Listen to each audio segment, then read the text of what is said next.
Hello everyone. My name is now EZZEDDINE.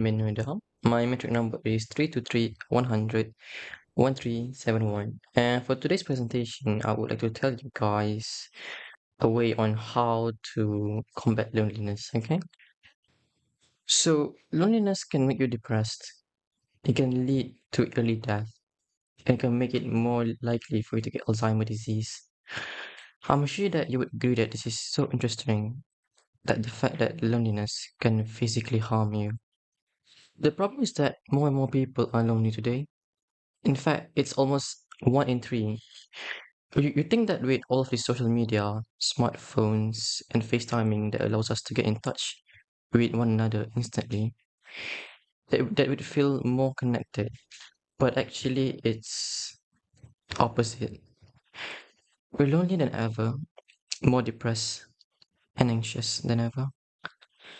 And people are turning to therapy and antidepressant to cope. A little while ago, I was talking to one of my friends, and she was reflecting back on her university experience. When she started talking, you could feel the sadness in her voice. When she said that she was always lonely and never felt like she fit in, she would frequently ask herself, like, what's wrong with me?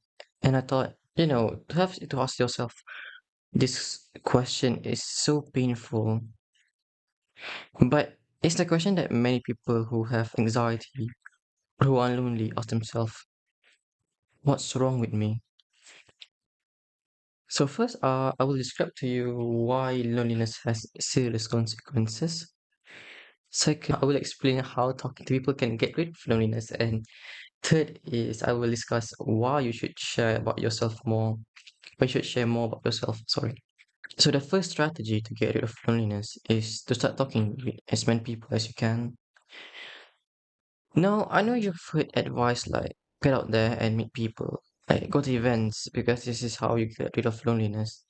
But let's be honest, such opportunities are limited because it's hard to go to places alone just to meet people. It's forced, like not natural.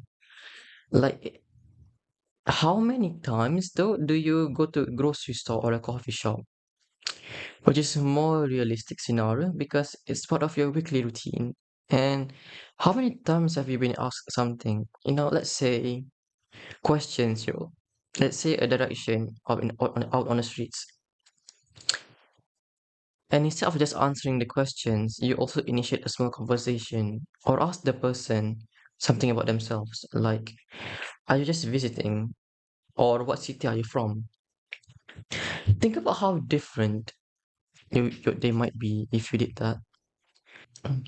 This can also introduce you to new friends when you least expect it. And you begin to network with people everywhere you go.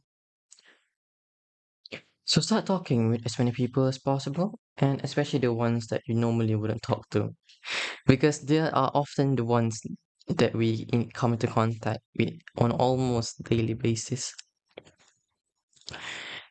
These are people like the bus driver, the cashier, the person preparing your sandwich at your local deli. If you do this, this will make a difference. Now that I explained to you one of the first way to combat loneliness, now let's move to the second one, shall we? The second way to get rid of loneliness is to share more about yourself. So, you might say you're doing everything you can. You're asking questions, which is good for establishing the initial connection, but it's still not working out, and you're not creating the kinds of connections that you want to, the ones that are meaningful. That's because when people are lonely, they tend to disclose less about themselves. They reciprocate less. So if you want to take your interactions to a whole new level and create a connection that are real with people, let's say you feel a little bit down when you're looking at other people's picture of their perfect holidays, the food they're eating, and the perfect job that they're having. Then say what you think. Believe it or not, when we take risks to say exactly, to say what's really on our mind, that's when we create connections that are real and meaningful with people, and people want to come back to us. So now that I have explained to you the second way to combat loneliness, which is by sharing more about yourself, now I will summarize with my whole speech, okay?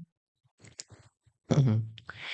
Now I would like to go back to the story of about my friend who was very lonely and would ask herself, "What's wrong with me?" She made it, she made a point to talk to everyone, everywhere to open up. She started talking with a person helping her at the phone store. And when she was in the bookstore and someone asked her what the book she was reading was called, and instead of just answering the question, she talked a little bit more. She said what she thought about the book. She recommended some of the other ones that the same topic, and she talked about how what she was reading tied to into the work that she was doing. That day was the first day of their friendship. Who would have thought that just because she had made this small resolve to talk with everyone, everywhere, that she would make new friend when she least expects it. So I would encourage you all to give this strategy a try, practice using them, and don't just think about how much you're going to change in 1 week or in a month. Just take it day by day. I like to leave you with a quote by Martin Luther King. You don't have to see the whole staircase just to take the first step. Thank you.